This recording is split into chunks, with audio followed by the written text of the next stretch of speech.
صرف ایک بات کہہ کے بات مختصر کر دوں. یہ میری مجبوری ہے کہ مضمون میرا کبھی پورا نہیں ہوتا.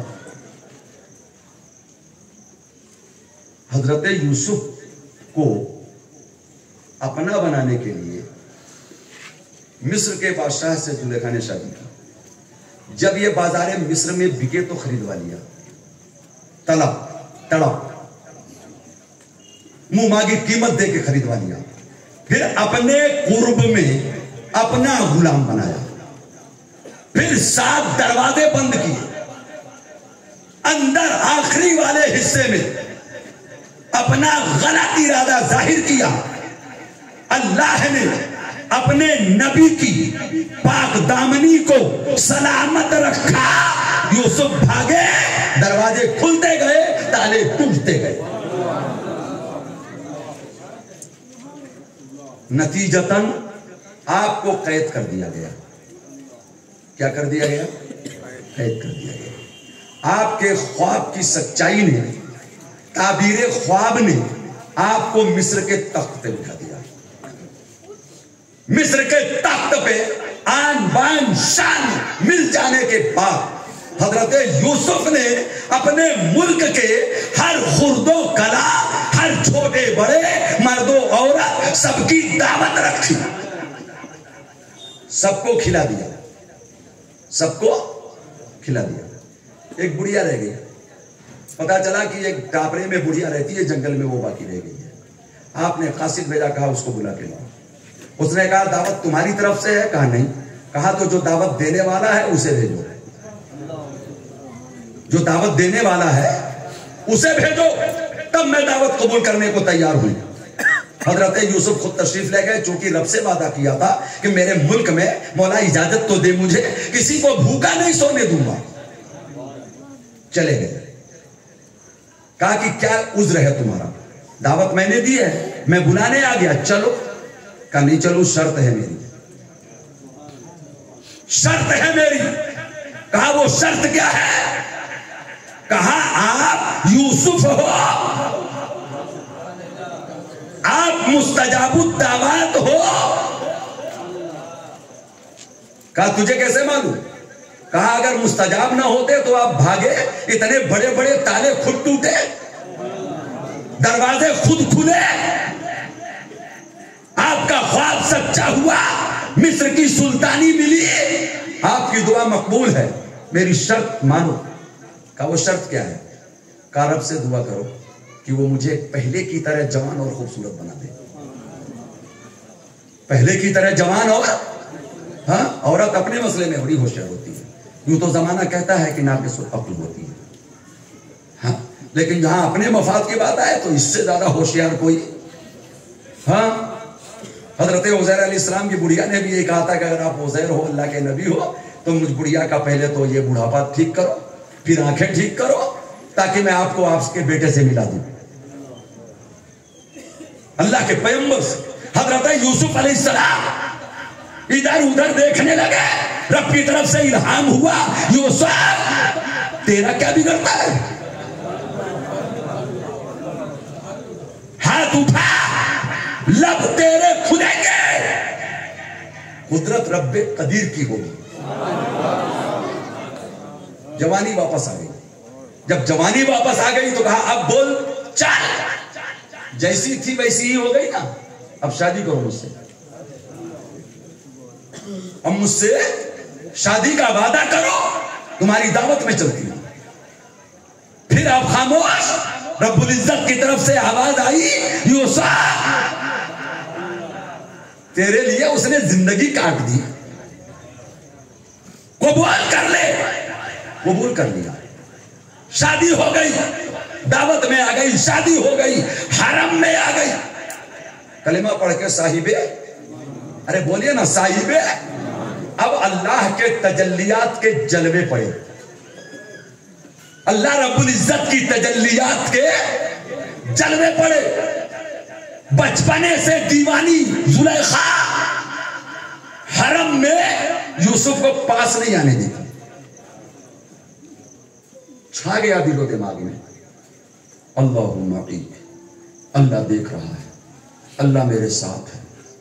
رب دیکھ رہا ہے، یہ تصور دل و دماغ سے اترتا ہی نہیں، اور اس تصور کے ہوتے ہوئے یوسف کے حرم میں رب کی بارگاہ میں حضرت یوسف نے پھر عریضہ پیش کیا، مولا یہ زلیخا رب العزت جل جلالہ اما نوالہ کے کرم خاص نے زلیخا کے دل و دماغ کو بدلا۔ یوسف کو پیغام دیا گیا، زلیخا سے کہو ابھی تو پیغمبر کی بیوی ہے، قریبا شرف ملے گا، پیغمبر کی ماں بنے گی۔ اب یہ خیال چھا گیا پیغمبر میرا بیٹا، توجہ ہے، جب تک آپ اس میں کھوئیں گے نہیں اس وقت تک آپ اس کی طاقت کا تصور نہیں کر سکتے۔ گناہوں سے بندہ بچے گا۔ دوسرا فائدہ، بڑی تفصیل ہے اس میں لیکن صرف 3 لفظوں میں خطاب ختم۔ دوسرا فائدہ، عبادت میں جی لگے گا۔ اس وقت تک عبادت مکمل نہیں ہوتی، لا صلاۃ الا بحضور القلب۔ یہاں تو دل بازار میں ہے، نماز بھی ہو رہی ہے، دل بچوں میں ہے، اور رسم نماز ہے، یہ حقیقت نماز نہیں ہے، روح نماز نہیں ہے۔ روح نماز تو وہ ہے کہ دل بھی جھکے، سر بھی جھکے، اور اس تصور سے جھکے کہ اللہ وحدہ لا شریک کی بارگاہ قدرت میں اپنی پیشانی جھکا رہا ہوں۔ اللہ وہی ہے کبریائی۔ عبادت میں مزہ ہے، کیف آئے گا۔ علماء فرماتے ہیں نماز میں خشوع، خضوع، عاجزی، انکساری، فروتنی، کبھی ان چیزوں کو تصور کیا؟ عاجزی تصور آیا؟ انکساری، ہماری نماز سے تو ہمارا پڑوسی پریشان ہو جاتا ہے، رکوع اور سجدے میں آپ کے کوہنیوں کے ٹھونگے سے آپ کا پڑوسی پریشان ہو جاتا ہے۔ یاد رکھیے گا، عبادت میں مزہ آئے گا، شرط یہ ہے کہ جب یہ تصور دل و دماغ میں سما جائے گا کہ جس کی بندگی کر رہا ہوں وہ دیکھ رہا ہے۔ اب دھپل نہیں چلے گی، سورہ فاتحہ یاد ہی نہیں ہے، نماز پڑھ رہے ہیں، تسبیح یاد ہی نہیں، نماز پڑھ رہے ہیں، التحیات یاد ہی نہیں، نماز پڑھ رہے ہیں، دعائے قنوت یاد ہی نہیں۔ بچپنے میں استادوں نے بڑی محنت کی تھی، مار مار کے رٹایا تھا، جوانی کے 20 سال 30 سال یوں ہی گنوا دیے، جو پڑھا تھا وہ بھلا دیا۔ بڑھاپے میں گھر والوں کا زور پڑا اور وقت گزاری کے لیے ٹائم چاہیے تو مسجد کی طرف بڑھ گئے۔ ابا جی اب نماز تو جو یاد کیا تھا بھول گئے، پوچھ اس لیے نہیں رہے کہ شرم آ رہی، اب نہیں چلے گی۔ کارخانے کا مالک دیکھ رہا ہوا تو ورکنگ کرنے والوں کے ہاتھ دوجتے ہیں۔ مینیجر کی موجودگی میں غفلت نہیں چلے گی کارخانے میں، جس کی بندگی کر رہے ہو وہ تمہیں دیکھ رہا ہے۔ اللہ کے حبیب نے بھی یہی تصور دیا تھا کہ جب نماز پڑھو تو تصور کرو کہ تمہارا رب تمہیں، یہ آخری اسٹیج تھا۔ پہلا تو یہ تھا کہ یہ تصور کرو کہ تم اپنے رب کو دیکھ رہے ہو جس کی بندگی کر رہے ہو۔ یہ نہ ہو سکے تو اتنا تو سوچو کہ وہ تمہیں، اسی لیے تاکہ نماز میں لذت ملے۔ تیسرا بڑا فائدہ، سب سے بڑا فائدہ، یہ بھی بڑا عظیم فائدہ اور اس کی ضرورت ہے قوم کو۔ 313 1000 پہ غالب, 700 کئی ہزار پہ غالب, 3000 سوا لاکھ پہ غالب, 22,000 کو ہلا گئے. یہ ہاتھ کی طاقت تو نہیں تھی, یہ ہاتھ کی طاقت تو انسان ہے, اس کے جسم میں بھی وہی گوشت, ہڈیاں اور بہتا ہوا خون ہے. یہ طاقت کوئی اور ہے. بولیے نا, یہ طاقت کوئی فاتح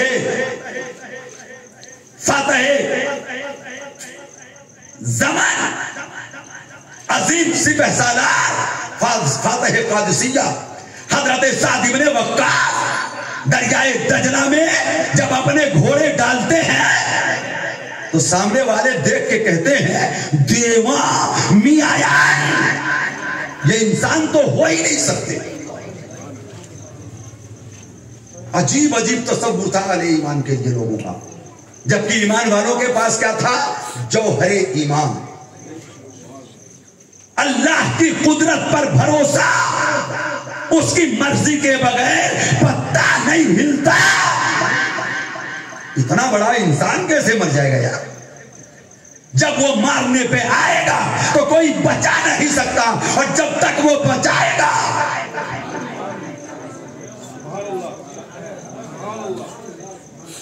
اور بچانے والا ساتھ ہے. بولیے نا, بچانے والا ساتھ ہے, اور ہمارے دل کی ڈور اس سے لگی ہوئی ہے, وہ اسے بھی دیکھ رہا ہے. اب اگر اس کا فضل ہوا موت آنی ہی ہے تو موت کا سب سے اعلیٰ درجہ دے گا, درجہ شہادت عطا فرمائے. اب تک حجاب میں جلوے دیکھ رہا تھا, اب آج جنت میں بے حجاب جلوے دیکھ. سب سے بڑا فائدہ یہ جو بزدلی ہے نا, یہ ایمان والوں کا شیوا نہیں ہے, بالکل نہیں. یہ ایمان والوں کا شیوا جن کا یقین ہے کہ وہ ہمارے ساتھ ہے, اس کی مرضی کے بغیر کچھ نہیں ہو سکتا. لیکن کیفیت کیا ہے؟ ایک چوہا بھی رات کو برتن گرائے نا تو ہمیں اٹیک آ جاتا ہے. اجالا ہو, اندھیرا ہو, صحرا ہو, ویرانہ ہو, ڈر کس کا ہے؟ زندگی اور موت دینے والا محیی و ممیت ہمارے ساتھ ہے. جب یہ جذبہ آتا ہے تو 72,000 سے ٹکراتے ہیں. یہ جوہر ایمان کی پختگی کی دلیل ہے.